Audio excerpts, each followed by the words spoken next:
اعوذ باللہ من الشیطان اللعین الرجیم بسم اللہ الرحمن الرحیم الحمد للہ الذی جعلنا من المتمسکین بولایت علی و اولادہ الطاہرین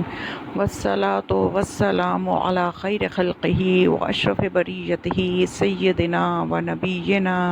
ابی القاسم محمد و آلہ الطاہرین۔ فرمان محمد مصطفیٰ صلی اللہ علیہ وآلہ وسلم ہے، حب علی حسنۃ لا یضر معها سیئہ،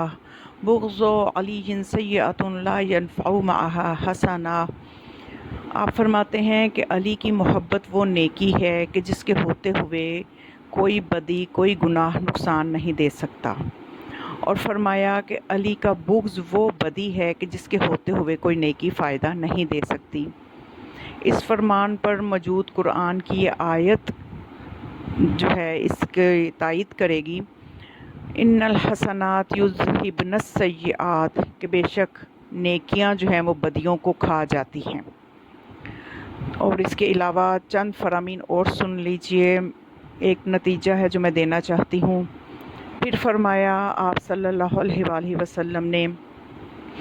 یومن علی محبت آل محمد افضل من عبادت السنہ، کہ آل محمد علیہ السلام کی محبت میں گزارا ہوا ایک دن ایک سال کی عبادت سے بھی افضل ہے۔ پھر فرمایا حب علی یأکل الذنوب کما تأکل النار الحطب، علی کی محبت گناہوں کو ایسے کھا جاتی ہے جیسے کہ آگ لکڑی کو کھا جاتی ہے۔ تو اس باب کی اور بہت سی روایات ہیں جو محبت علی علیہ السلام کے بارے میں ہیں، تو چونکہ مکمل پیغام جو ہے وہ عوام تک نہیں پہنچایا جاتا، تو یہاں پہ عوام جو ہے وہ ایک الجھن، عوام الناس ایک الجھن کی شکار ہے، نہیں سمجھ پا رہے کہ ہم نے کس نتیجے پہ پہنچنا ہے ان احادیث مبارکہ کے ذریعے سے۔ تو ہوتا یہ ہے کہ اپنے اپنے زاویے سے، اپنے اپنی معرفت سے جب حدیثوں کی اور قرآن کی آیات کے ترجمے اور تعویلیں کی جاتی ہیں تو مختلف گروہ بن جاتے ہیں۔ اب انہی روایات کو جو محبت علی پہ دلالت کرتی ہیں، ایک گروہ ایسا بن جاتا ہے جو کہ غلو کی طرف چلا جاتا ہے کہ بس جی جو مرضی کر لو، علی کی محبت نے بچا لینا ہے۔ یہ غلط ہے، ایسا نہیں ہو سکتا۔ جیسا کہ ایک شاعر ہے نا حاجب، اس نے بھی ایک سطحی سوچ رکھتا تھا، تو اس نے بھی ان روایات کو اپنے زاویے سے جو سمجھا تو اس نے ایک شعر لکھا، ای حاجب اگر معاملہ حشر با علی است من ضامنم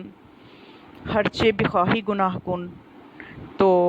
پھر مولا کائنات اس کی خواب میں آئے، کیونکہ اس نے شعر بہت غلط کہہ دیا۔ اس نے یہ کہا کہ اے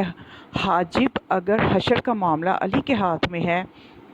تو میں ضمانت لیتا ہوں کہ جتنا چاہے گناہ کر لے۔ تو مولا خواب میں آئے تو مولا نے پھر غضبناک ہوئے اور فرمایا کہ اپنے شعر کی اصلاح کر، اس طرح نہ کہہ، بلکہ تو کہہ ای حاجب اگر معاملہ حشر با علی است شرم از رخ علی کن و کمتر گناہ کن، کہ اے حاجب اگر حشر کا معاملہ علی کے ہاتھ میں ہے تو علی کا لحاظ کر، علی کے چہرے سے کے سامنے جب تو حاضر ہو تو شرمندہ ہونے سے بچ اور کم سے کم گناہ کر۔ تو نتیجہ یہ ہے کہ مسئلہ یہ ہے اس وقت ہماری جو ملت شیعہ میں کہ کچھ لوگ غلو کی طرف چلے جاتے ہیں ان روایات کو سمجھ کے، اور کچھ مقصر بن جاتے ہیں۔ وہ کیا کہتے ہیں کہ نہیں جی بالکل کوئی محبت کام نہیں آنی، بس آپ اپنے اعمال ہی کرو۔ تو یہ دونوں غلط ہیں، کیونکہ آل محمد علیہ السلام جو ہے ہدایت کا مرکزی نقطہ ہیں۔ ہم نے شریعت کو ان سے سمجھنا ہے، اپنے زاویوں سے نہیں سمجھنا، تبھی تو اس وقت یہ امت جو ہے یہ شکار ہے مختلف قسم کے مسائل کا۔ تو اس کا میں تھوڑا سا نتیجتاً یہ بتانا چاہتی ہوں کہ جو آپ نے فرمایا کہ علی علیہ السلام کی محبت کے بارے میں آپ کے جتنے بھی فرامین ہیں وہ کسی جذبات کا نتیجہ نہیں ہے کہ وہ آپ کے داماد ہیں تو آپ نے فرط محبت میں یہ سب فرما دیا، نہیں، بلکہ آپ صلی اللہ علیہ وآلہ وسلم تو بغیر اللہ کے حکم کے کلام ہی نہیں کرتے، وما ینطق عن الہوی ان ہو الا وحی یوحی، بغیر آپ کا تو ہر لفظ جو ہے وہ عین وحی ہوتا ہے۔ تو آپ نے جو یہ محبت میں جتنی احادیث فرمائی ہیں، ان کا مقصد تھا معاشرے کی تربیت، کہ جب تک، جیسے ایک حدیث کا ہی میں آپ کو وضاحت تھوڑی سی کرنا چاہوں گی کہ کس طرح سے اس میں سے تربیت کا پہلو نکلتا ہے، کہ آپ نے یہ فرمایا کہ علی کی محبت گناہوں کو ایسے کھا جاتی ہے جیسے آگ لکڑی کو کھا جاتی ہے، یعنی آگ کے وجود کے ہوتے ہوئے لکڑی کا وجود ممکن نہیں۔ تو آپ بتانا یہ چاہتے ہیں کہ اسی طرح سے جب تک دل میں محبت علی کی شمع روشن ہے تو گناہ کا وجود ممکن نہیں۔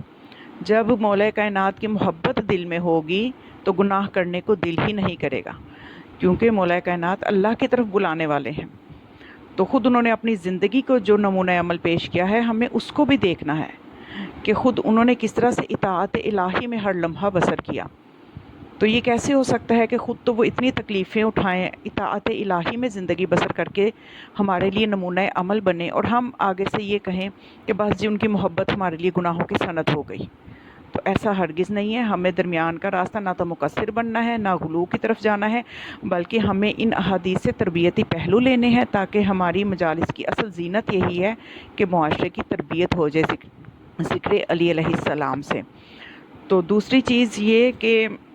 مولا کائنات فرماتے ہیں کہ جس شخص کو اس کے اعمال پیچھے ہٹا دیں، اس کا حسب اسے آگے نہیں بڑھا سکتا۔ حضرت نوح کے بیٹے کی مثال ہے کہ نبی کا بیٹا ہے، اور قرآن میں واضح موجود ہے کہ وہ عذاب کا مستحق قرار پایا، اس لیے کہ وہ دین حقہ پہ نہیں تھا، اللہ کی دین پہ نہیں تھا،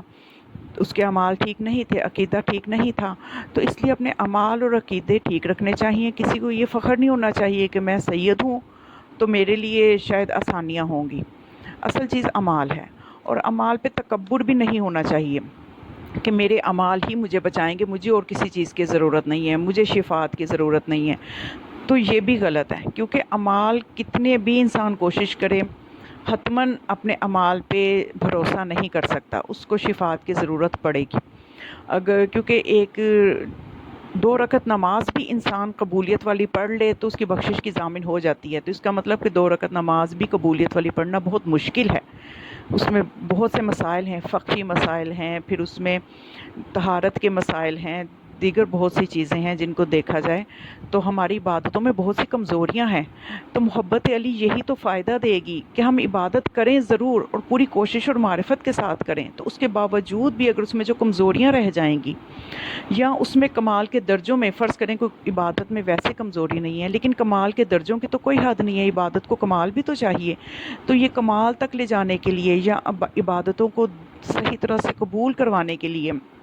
اس میں جو کمیاں یا کمزوریاں رہ جائیں گی، تو اس وقت یہ آل محمد کی محبت جو ہے وہ اس کا ایک دھکا لگے گا، تو ہماری عبادتیں قبول ہو جائیں گی۔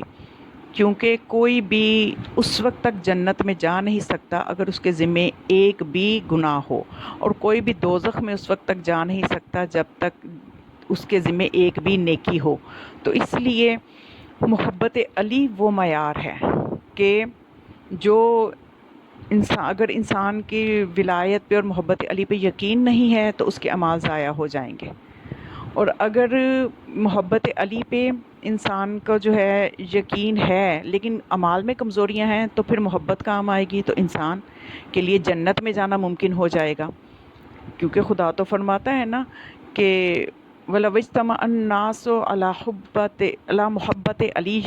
لما خلقت النار، کہ اگر لوگ علی کی محبت پہ جمع ہو جائیں تو اللہ آگ کو خلق ہی نہ کرتا۔ تو اسی لیے جب قرآن نے کہا ان الحسنات یذہبن السیئات، کہ بے شک ایسی نیکیاں ہیں جو بدیوں کو کھا جاتی ہیں، تو لوگ رسول خدا کے پاس آئے اور آ کے پوچھنے لگے یا رسول اللہ وہ کون سی نیکیاں ہیں جو بدیوں کو کھا جائیں گی؟ تو آپ نے فرمایا حب علی حسنہ، کہ وہ علی کی محبت وہ نیکی ہے کہ جو گناہوں کو کھا جائے گی۔ کہ اگر کسی کے ذمہ چھوٹے موٹے گناہ ہوں گے، ظاہر ہے فطرت خاکی کے تحت انسان چونکہ غیر معصوم ہے، گناہ ہو جاتے ہیں یا عبادتوں میں کمزوریاں رہ جاتی ہیں، تو علی کی محبت وہ نیکی ہے کہ جو ان چیزوں کو بخشوا لے گی اور گناہوں کو کھا جائے گی، اور انسان جو ہے وہ جنت کا مستحق ہو جائے گا۔ اور علی کا بغض وہ بدی ہے کہ اگر کسی نے دنیا میں نیکیاں کی ہیں لیکن علی کی محبت دل میں نہیں ہے، ولایت کا نور دل میں نہیں ہے، تو اب وہ جہنم کا مستحق کیسے ہو؟ تو وہ جو نیکیاں ہیں وہ اس کی حبت ہو جائیں گی اس کے عقیدے کی وجہ سے، کہ جو ولایت کا عقیدہ نہیں وہ رکھتا، جو محبت علی اس کے دل میں نہیں ہے، تو پھر وہ اس کی یہ نیکیاں جو ہیں وہ بغض علی کی وجہ سے حبت ہو جائیں گی، ضائع ہو جائیں گی۔ تو اس لیے مولا کائنات جو ہیں یہ میزان ہیں، ان کی ذات، ان کی ہستی پہ تولا جائے گا انسان کے عقائد کو اور اس کے اعمال کو۔ تو یہ جو ہم جتنی بھی آل محمد علیہ السلام کی محبت کے لیے روایات پڑھتے ہیں وہ اپنے مقام پہ فائدہ دیں گی، لیکن معرفت کے ساتھ۔ یہ ایک نقطہ ہے جس کو سمجھنا بہت ضروری ہے، تو ہم بہت سی الجھنوں سے نکل سکتے ہیں۔ اور علی علیہ السلام کا اور آل محمد کا بغض وہ بدی ہے کہ جس سے سب کو بچنا چاہیے اپنے اعمال کو قبولیت دلوانے کے لیے، قبولیت کی اور کمال کے درجوں تک پہنچانے کے لیے۔ تو بس اللہ رب العالمین سے یہی دعا ہے کہ ہمیں آل محمد کی معرفت کے ساتھ ولایت کا نور عطا فرمائے، تاکہ ہم کسی غلطی میں یا کسی غلط عقیدے کے ساتھ اپنے اعمال کو ضائع نہ کر دیں۔